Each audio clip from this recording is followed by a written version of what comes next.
కమ్మన సువాసన వచ్చిన తర్వాత పోపు వేసుకోవాలి. పోపులో 2 ఎండుమిరపకాయలు, కొంచెం జీలకర్ర, కొంచెం ఆవాలు, పోపు.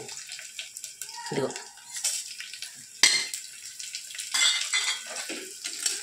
అది కొంచెం అటు ఇటు కలిపిన తర్వాత వేగిపోతాయి. అప్పుడు మనం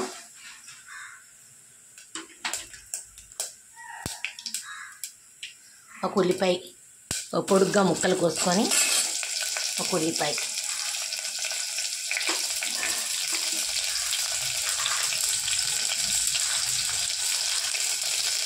నాలుగు పచ్చిమిరపకాయ ముక్కలు,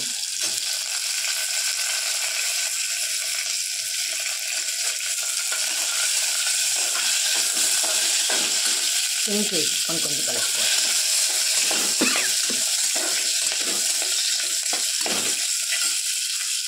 కొంచెం కరివేపాకు దట్టంగా వేసుకుంటే బాగుంటుందండి. మనకి ఎలాగో ఫ్రెష్ కరివేపాకు దొరుకుతుంది కాబట్టి మన వైపు చాలా బాగుంటుంది. అప్పుడు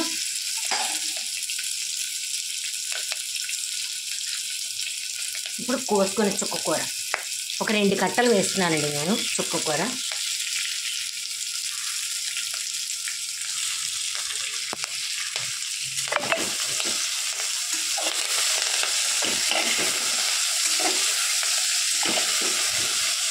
చుక్కకూర బాగా దిగిపోతుందండి. చాలా మొత్తం అంతా తగ్గిపోయి దిగిపోతుంది.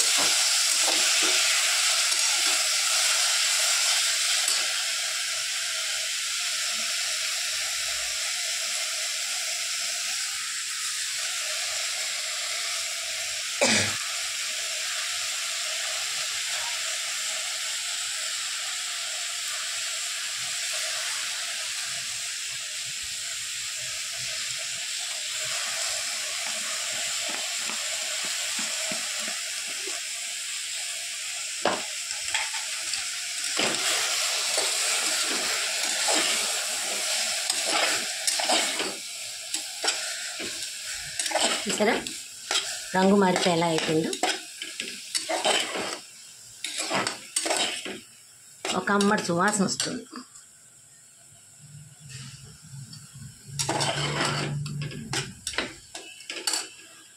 అప్పుడు మనం కావలసినంత ఉప్పు వేసేసుకోవాలి. ఎవరి టేస్ట్ సరిపడా ఉప్పు వాళ్ళు.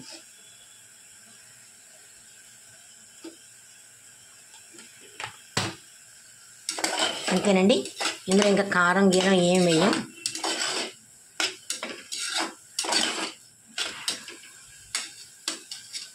చక్కగా దగ్గరికి అయిపోయింది కదా. తర్వాత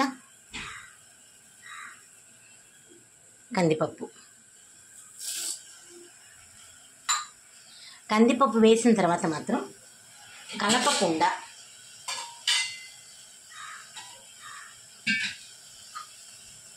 ఏ గ్లాస్తో మనం కందిపప్పు వేసుకున్నామో ఆ గ్లాస్తో 5 గ్లాసులు నీళ్ళు పోసుకోవాలండి. అలా అయితేనే కందిపప్పు ఉడుకుతుంది.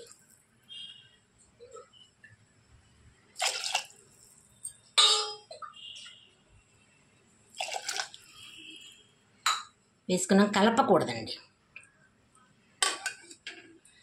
మీ కందిపప్పు ఇంకా డౌట్గా ఉండి ఉడకదేమో అని డౌట్గా ఉంటే ఇంకో గ్లాస్ కూడా పోసుకోవచ్చు, పర్వాలేదు.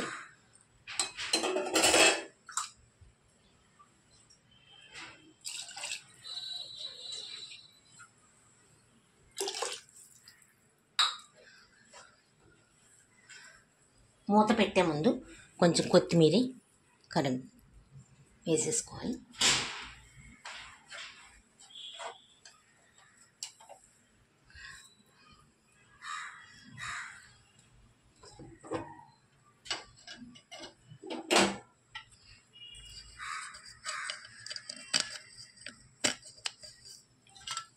అంతే, మూత పెట్టేయాలండి. మూత పెట్టేసి వెయిట్ పెట్టేయాలి. ఫుల్ సిమ్ చేసేసి పొయ్య ఒక అరగంట లేదా ఒక 30 గంట సిమ్లోనే ఉడికిపోతే మెత్తగా అయిపోయి చక్కగా అయిపోతుందండి. పప్పు ఉడికిన తర్వాత మళ్ళీ మీకు మరో వీడియో పెడతాను. Thank you for watching.